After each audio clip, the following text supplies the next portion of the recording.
How's it going, everybody? Welcome back to the channel, and today we're going to be talking about some things I wish I'd have known before I went off-road.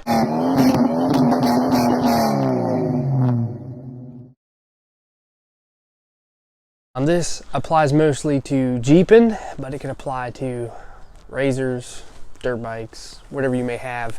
As you know, if you follow this channel for a while, we do all kinds of stuff on here: razors, dirt bikes, trucks, and mainly Jeeps.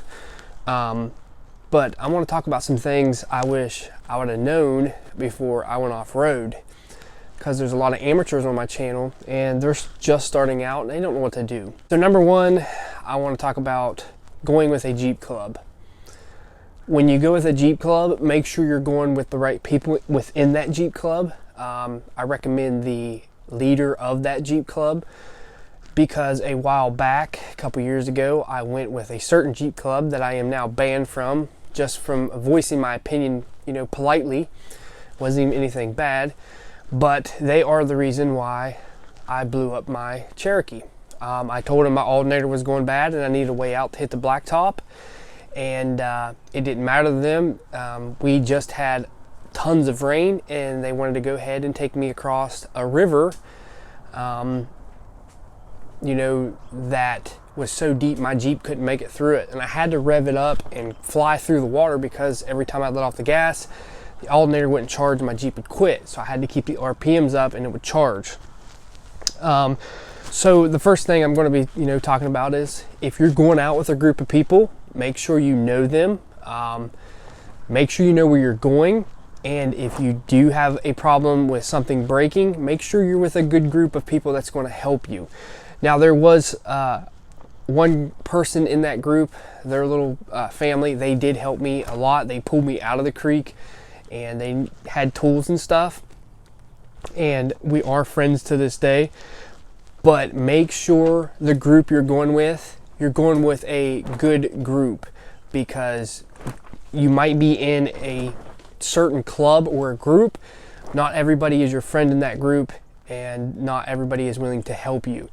So if you're going to get into a Jeep club or any kind of off-road club, make sure that you get to know these people and who you want to hang out with, and make sure you get familiar with the area that you go in Jeep with them, because if you don't know the area, you can get lost. Because I know some people in certain groups that will say, we're going to leave you if you're slow and stuff like that. So if you're in a club, you just bought a Jeep and you're excited to be in a club, get to know the people. Not everybody is bad in a Jeep club, but make sure you get to know these people and hang out the right crowd in that club, because not everybody in a Jeep club are decent and want to hang out and want to see you thrive as an off-roader.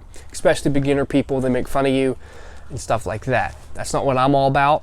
I'm experienced, and honestly, if I have a lot of beginners in my group, we'll take the easy route. Doesn't hurt me. I've did crazy stuff. I don't have to prove anything to anybody, and I don't have to show off. So that is number one. Number two is, you don't need lockers. You don't need lockers to go off-road.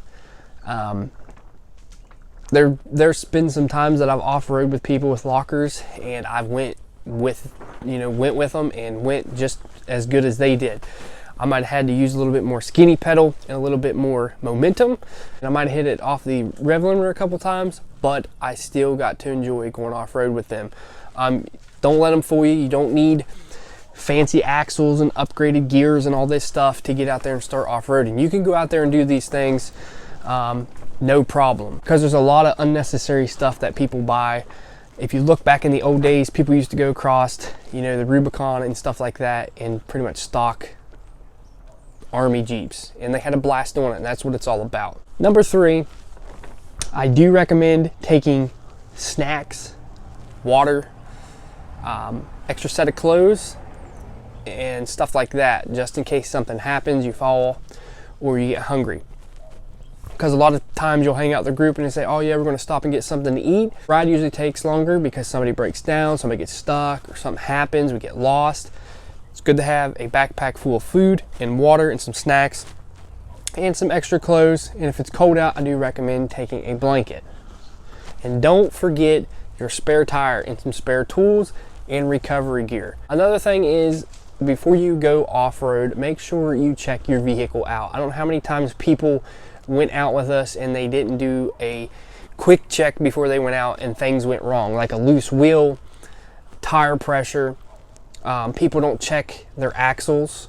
They don't check the U-joints in the axles.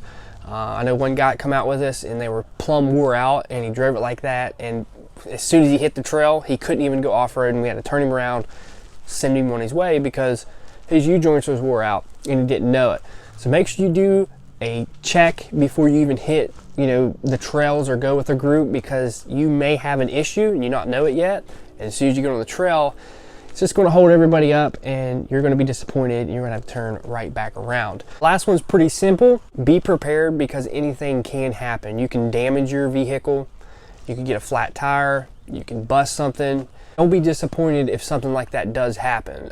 There is risk with going off-road, so make sure you keep that in mind. Like I said, you're going to get body damage, you're going to tear stuff up underneath, you're going to break things. The interior is going to get dirty. If you're going off-roading, if you're just doing fire roads and dirt roads, it's not that big of a deal. But don't forget, if you go with a group, there's a lot of people that's going to take you places that you might not be comfortable with, but you're in that group and you have to go ahead and go, and there might not be a bypass. So be prepared for body damage, busted tail lights, hard tops, or Cherokees, the tops like to crinkle in, busted windows and stuff like that. Be prepared for stuff like that, and make sure you keep a budget for stuff like that. That's the thing with off-roading. A lot of people don't have the budget for it and they want to do stuff on a budget. That's what this channel is all about. And there is a certain budget that you need to save up, because you don't know when you need to go to the parts store and buy an alternator, a belt, an axle. And a lot of these things are aftermarket. You have to order them offline and they cost a lot more, like gears and upgraded axles and wheels and tires. This stuff costs a lot of money. So make sure you factor that in even on your budget build, because you might have to buy spare parts. So I like to keep anywhere from $2,000, $2,500 in savings just for extra parts, because you're going to have to get them sooner or later. This is after you built your vehicle and all that stuff, because you never know when something's going to happen. You don't know when you're going to have to go to the parts store and get parts, or you might punch a hole in your oil pan. You need to go get some JB Weld. Make sure you have a budget set aside for what your hobby is, whether it's dirt biking, razors, or Jeeps. You always need to have a little extra cash. You'll have that cushion, so if something does go wrong, you can afford to replace it, and you won't be out until when you get the money saved up. You'll actually have the money to go ahead and put in it when you get home or on the trail, and you can keep going. So that is not something a lot of people talk about. They talk about all these builds and all these budget builds on the internet, and they try to keep up with one another, but they never talk about the after upkeep. And I know a lot of people's like, oh, we upgraded this and upgraded that. Everything you upgraded can be broken, just a matter of time and how hard you will. So make sure you keep that in mind, keep a budget. That way it will keep you on the trails and you can keep going. So I just want to tell you guys some things I wish I'd known before I went off-roading, and hope this helps you out. Make sure you hit that subscribe button and hit that notification bell if you haven't yet, and hit the thumbs up on this video. Without you guys, these videos ain't possible. You guys are the ones that keep this channel going. You can go ahead and check out the merch store in the description below. We also have shirts, and I've had this one for a while, but it's a pretty cool shirt. It's a pretty cool hoodie. I got shirts, everything on there. That is what keeps this channel going. And I do put my money in this channel, so that helps a lot too. But without your guys' support, I cannot build what I want to build, and I cannot build what you guys want to see. So make sure you hit that subscribe button. I'm Cherokee Ronnie. Stay dirty, my friends.